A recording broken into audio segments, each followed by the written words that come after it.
நமோ நாராயணா. இது வரைக்கும் நம்ம 5 ஆழ்வார் பார்த்துருக்கோம். இப்போ நம்ம பார்க்க போகிறது 6வது ஆழ்வார். 6வது ஆழ்வார் யார் அப்படின்னா மதுர கவி ஆழ்வார். இந்த மதுர கவி ஆழ்வார் எங்கே பிறந்திருக்கார் அப்படின்னா பாண்டிய நாட்டில் திருக்குறுகூர்னா என்னென்னா இப்போ ஆழ்வார் திருநகரின்னு சொல்கிறோம் இல்லையா, அந்த இடத்துக்கு பக்கத்தில் திருக்கோளூர் அப்படின்ற ஒரு ஊர் இருக்குது. அந்த ஊரில் பிறந்தவர் தான் மதுர கவி ஆழ்வார். இவர் ஈஸ்வர வருஷம்னா தமிழ் வருஷம் 60 இல்லையா, அதில் ஒரு வருஷம் ஈஸ்வர வருஷம்னு பேர். அந்த வருஷத்தில் சித்திரை மாதம் சித்திர நட்சத்திரத்தில் பிறந்தவர் தான் இந்த மதுர கவி ஆழ்வார். இவர் பிராமண குடும்பத்தை சார்ந்தவர். இப்போது ஈஸ்வர வருஷம்லாம் சொல்லிட்டோம். இது சாதாரணமாக நம்ம சொல்ல போனால் 9ஆம் நூற்றாண்டில் இவர் பிறந்தவர். இவர் பகவான் நாராயணனோட கையில் இருக்கிற தாமரப்பூவோட அம்சமாக பிறந்தவர்.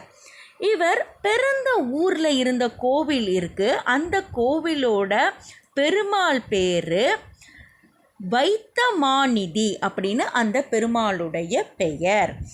இவர் சின்ன வயசுலேருந்தே எப்படி வளர்ந்துன்னு வந்திருக்கார் அப்படின்னா வேத சாஸ்திரங்களை நன்னா படித்து வளர்ந்தவர்.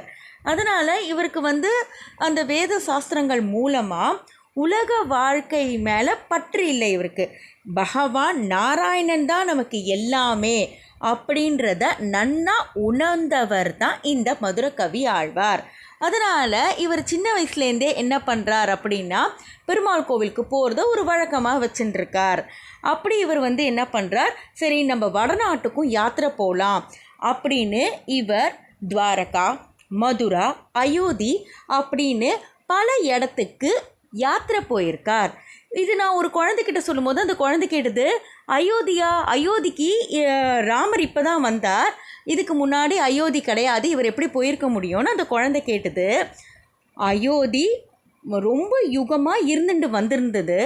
அந்த இடத்துல ராமர் ரொம்ப காலமாக இருந்துட்டு இருந்தார். நடுவில் கொஞ்சம் காலம் நம்மள மாதிரி பெரியவாளுக்கு தெரியும், குழந்தைகளுக்கு தெரியாது. இப்போ கட்டின கோவில், புதுசாக வந்த கோவில்னு குழந்தைகள் நினச்சிட்டு இருக்கு. அந்த குழந்தைகள்கிட்ட நம்ம தான் சொல்லணும், அது பல யுகமாக இருந்தது. நடுவில் கொஞ்சம் காலமாக அங்கே கோவில் இல்லை. அதனால் அங்கே பெருமாளோட அருள் எப்பயும் இருந்துட்டு தான் இருக்கும். ஆனால் கோவில் மட்டும் அங்கே இல்லை.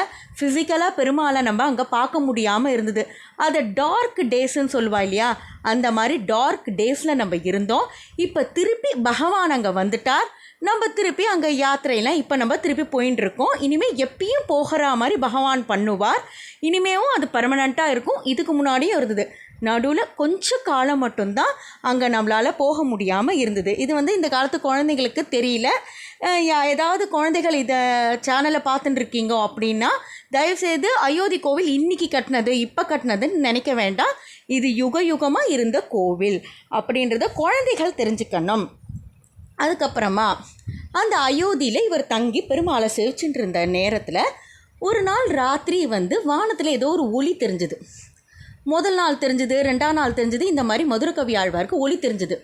அப்போ தெற்கு திசையில் ஏதோ ஒரு நல்ல விஷயம் நடந்திருக்கு அப்படின்னு தெரிஞ்சு பக்கத்தில் இருக்கவாக்கிட்ட, அங்கே பாருங்கள் வானத்தில் ஏதோ ஒரு ஒளி தெரியுது தெற்கு திசையிலன்னா அவள் கண்ணுக்கெலாம், ஆனால் அது தெரியல.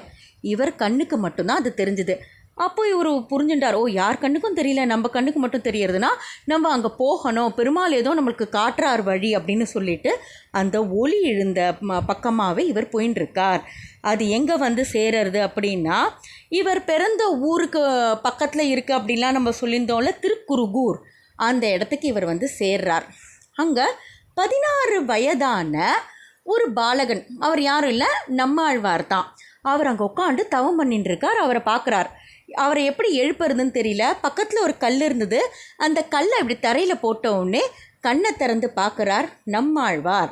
உடனே இவர் இவரோட ஞானத்தை சோதித்து பார்க்கணும் அப்படின்னு சொல்லிட்டு மதுரகவி ஆழ்வார் ஒரு கேள்வி கேட்குறார்.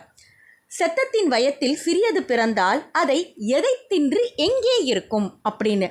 அதுக்கு நம்மாழ்வார் சொல்கிறாலாம், அதை தின்று அங்கே இருக்கும்னு. இந்த பதிலை கேட்டவுடனே பரவசமாகி மதுர கவி ஆழ்வார் சாஷ்டாங்கமாக நம்மாழ்வார் காலில் விழுந்துடுறாராம்.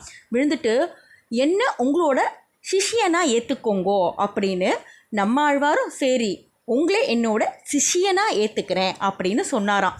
நமக்கு இந்த கேள்வி பதில் சரியாக புரியல, ஆனால் இதுக்கு அர்த்தம் இருக்குது. என்னென்னா, இப்போ ஒரு ஜீவன் உலகத்தில் பிறக்கிறது அப்படின்னா அதை எதை குறிக்கோளாக வச்சுட்டு வாழும் அப்படின்றது கேள்வி.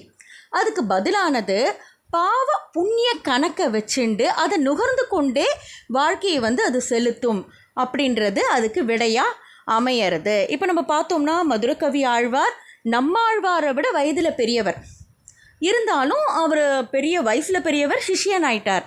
குரு சிஷ்யன் உறவில் வயசு வித்தியாசம் கிடையாது. யார் வேணாலும் சிஷ்யனாக இருக்கலாம், யார் வேணாலும் குருவாக இருக்கலாம். ஞானம் தான் முக்கியம். அதே மாதிரி ஜாதி, மதுரகவி ஆழ்வார் பிராமண குலத்தை சார்ந்தவர், நம்ம ஆழ்வார் சத்திரிய குலத்தை சார்ந்தவர். இருந்தாலும் பரவாயில்ல, ஜாதி வித்தியாசம்லாம் கிடையாது இந்த குரு சிஷ்யன் உறவில். அதனால் தன்னோட குருக்கு மதுரகவி ஆழ்வார் சேவை செஞ்சுட்டு வந்திருந்தார். ஆனால் அவருக்கு முன்னாடி பிறந்தார். ஆனால் இவர் எப்போ முக்தி அடைஞ்சார் அப்படின்னா தன்னோட குருக்கு அப்புறம் தான் இவர் முக்தியும் அடைஞ்சார். இவர் பாட்டு பாடியிருக்கார். அதுவும் யாரை பற்றினா தன்னுடைய குருவான நம்மாழ்வாரை பற்றி தான் இவர் பாட்டு பாடியிருக்கார். அதுவும் 11 பாட்டு பாடியிருக்கார். பெருமாளை பற்றி ஒரு பாட்டு கூட பாடலை. அதெல்லாம் 4000 திவ்ய பிரபந்தத்தில் அதை அவள் சேர்த்துருக்கா. என்னது இது, பெருமாளை பற்றி பாடலையா? அப்போ எப்படி இவர் ஆழ்வார் கணக்கில் வருவார் அப்படின்னு நம்ம யோசிச்சுட்டு இருப்போம். கண்டிப்பாக வரலாம். ஏன்னா நம்ம சாதாரணமாக இந்த வீடியோ ஆரம்பிக்கும் போது என்ன சொல்லுவோம், ஆம் நமோ நாராயணா. ஆம் அப்படின்றது முதல் எழுத்து, நமோ அப்படின்றது 2வது பதத்தில் வருது, நாராயணா அப்படின்றது 3வது பதத்தில் வருது. ஆம் அப்படின்னா பெருமாளுக்கு நம்ம அடிமை அப்படின்றத குறிக்கிறது.